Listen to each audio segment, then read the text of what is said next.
And time now for the press review.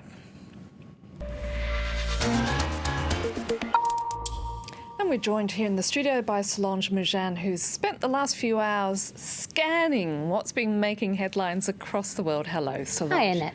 And we're going to start with those continuing anti-government protests in Lebanon. Yeah, and L'Orient Le Jour, the Lebanese paper, sums it up pretty well. They say Saad Hariri has imposed his plan and the people are still out in the streets. Hundreds of thousands of Lebanese protesters haven't been persuaded by the emergency measures. Over the past 5 days, they've continued to call for the government to resign. For the opposition and Hezbollah-backed paper Al Akbar, it is the government that needs to back down and isn't. They say they're sticking to their guns. This despite the calls by the Lebanese people who, for a cartoonist at the pan-Arab paper Al Arabi Al Jadid, are in the midst of their own revolution. The cartoonist has a stunning spoof of a Delacroix painting, The Liberty Leading the People, which was made for the French Revolution. But here you have a smartphone and skinny jean protesters standing atop a fallen political elite.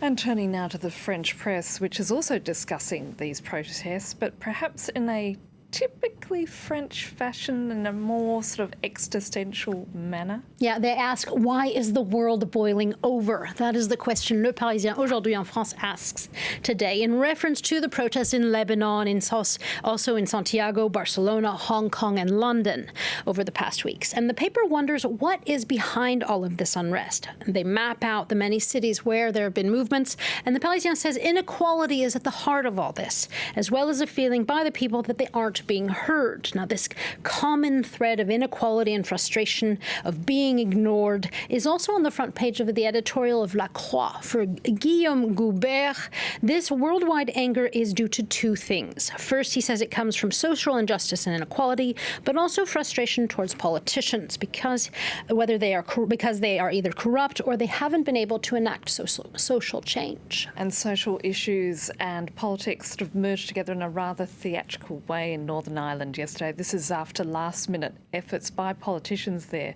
fell flat because they were trying very hard to keep same-sex marriage and abortions from becoming legal in Northern Ireland. Yeah, and the Irish News tells us that as of midnight last night, abortion and same-sex marriage have become legal in Northern Ireland, much to the joy of activists who held up decriminalised signs outside Stormont, the Northern Irish Assembly.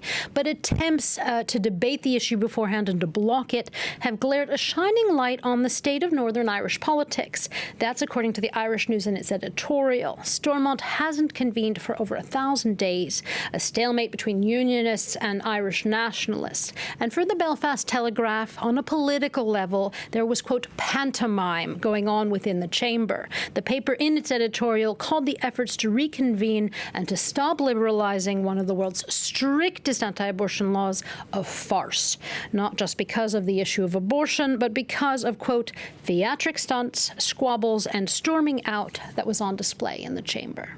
Solange, let's turn our gaze now to the British royal family. They're often front-page news in British papers, not only in British papers, dare I add, but also in Australian newspapers too.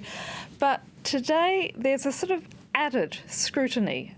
Yeah, there is. The front page of The Times today says the palace is worried about Prince Harry and Meghan Markle after they gave candid interviews about how they're coping with royal life.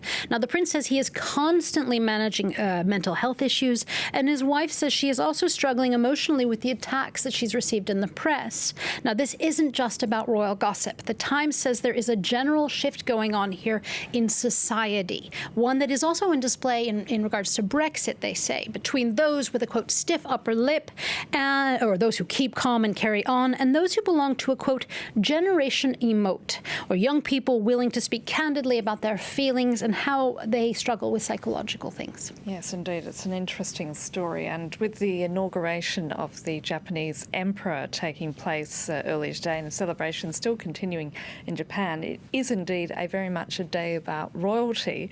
But it's not just the Japanese and British monarchy who've been making headlines, is it? It isn't. And the Bangkok Post tells us that there is much ado about the King of Thailand and his consort. In a surprise move, he has removed all of her titles and military ranks for failing to, quote, show gratitude and recognize royal kindness. Namely, it is said because she was trying potentially to supplant the Queen. Now, that said, the king, who is one of the world's richest men, has done this before.